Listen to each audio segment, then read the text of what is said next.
Hey guys welcome back to my channel. आज म तपाईलाई क्रिप्टोग्राफीको युनिट 1 को दि लास्ट वन न्युमेरिकलको भिडियो लिएर आएको छु, जुन चाहिँ ट्रान्सपोजिसन टेक्निकको भित्र रियल फेन्च साइफरको बारेमा रहेको छ। र यो भन्दा अगाडिको भिडियोमा म तपाईलाई थुप्रै खालको भिडियोहरू साइफर टेक्स्टकै भन्नुपर्छ युनिट 1 कै तपाईको थुप्रै खालको भिडियोहरू प्रोभाइड गरिदिएको छु। यदि तपाईले त्यो भिडियोहरू हेर्नु भएको छैन भने लिंक तल डिस्क्रिप्सनमा छ, त्यसबाट चेक इट आउट गर्न नबिर्सनु होला। र आजको भिडियोमा युनिट 1 को दि लास्ट वन टपिक रहेको छ रियल फेन्च साइफरको बारेमा। र यसमा चाहिँ हामीले चाहिँ मेन कुरामा फोकस गर्ने भनेको अर्थ डेप्थको बारेमा रहेको छ। एउटा इक्जाम्पलको रूपमा तपाईलाई भन्दिने छु, चिन्ता गर्नु पर्दैन। र इक्जाम्पल भन्दा नि पहिला हामी चाहिँ सर्टकटमा थ्योरीको रूपमा बुझौँ है त। ल यो थ्योरी रहेको छ, हुन त मेरो नोटबाट पनि हेर्न सक्नुहुन्छ। यसमा चाहिँ हामीले चाहिँ के कस्तो गर्नुपर्ने हुन्छ म तपाईलाई सर्टकटमा भन्दैछु है त। ल रियल फेन्च भनेको अर्थ चाहिँ के हो भन्दाखेरि हामीले चाहिँ प्लेन टेक्स्टलाई डाउनवर्ड भन्नुको अर्थ डायगोनली लेख्नुपर्ने हुन्छ। र हामीले चाहिँ रियल जतिवटा भन्नुको अर्थ डेप्थ जतिवटा दिएको हुन्छ त्यति डेप्थसम्म डायगोनली लेख्ने, अनि त्यसपछि मुभ अपवार्ड, अनि त्यसपछि डाउनवर्ड, अनि त्यसपछि मुभ अपवार्ड डाउनवर्ड, त्यस्तै वेमा गर्दै जाने हो है त। ल एउटा इक्जाम्पलको रूपमा हेरिहालौँ न त, कुनै पनि ढिला नगरिकन। ल हामीलाई एउटा प्लेन टेक्स्ट दिएको छ। प्लेन टेक्स्ट भनेपछि मैले सपोज आई लभ यु लेखेको छु, आई लभ यु लेखेँ हो।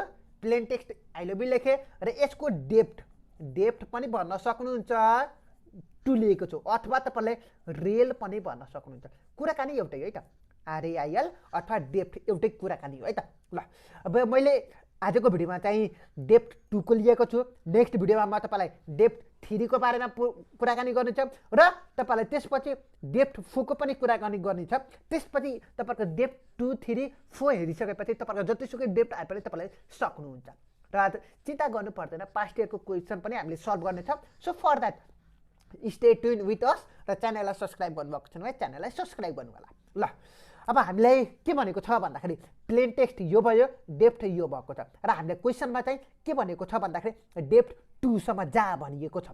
सो डेप्थ 2 सम्म भनेपछि हामीले चाहिँ दुईटा डब्बा मात्र बनाउने, यो फर्स्ट वान डब्बा, यो सेकेन्ड वान डब्बा मात्र हुने भयो। र एकचोटिमा ल यो चाहिँ डब्बा बनाइदिइहालौँ न त। पहिल्यै भन्दाखेरि तपाईँहरूको अलिक कन्फ्युज हुन सक्छ नि त। ल लेट्स सी, हामीले चाहिँ डेप्थ 2 भनेपछि दुईटा डब्बा मात्र हुन्छ, दुईटा रो हुन्छ भनौँ न, दुईटा रो है त।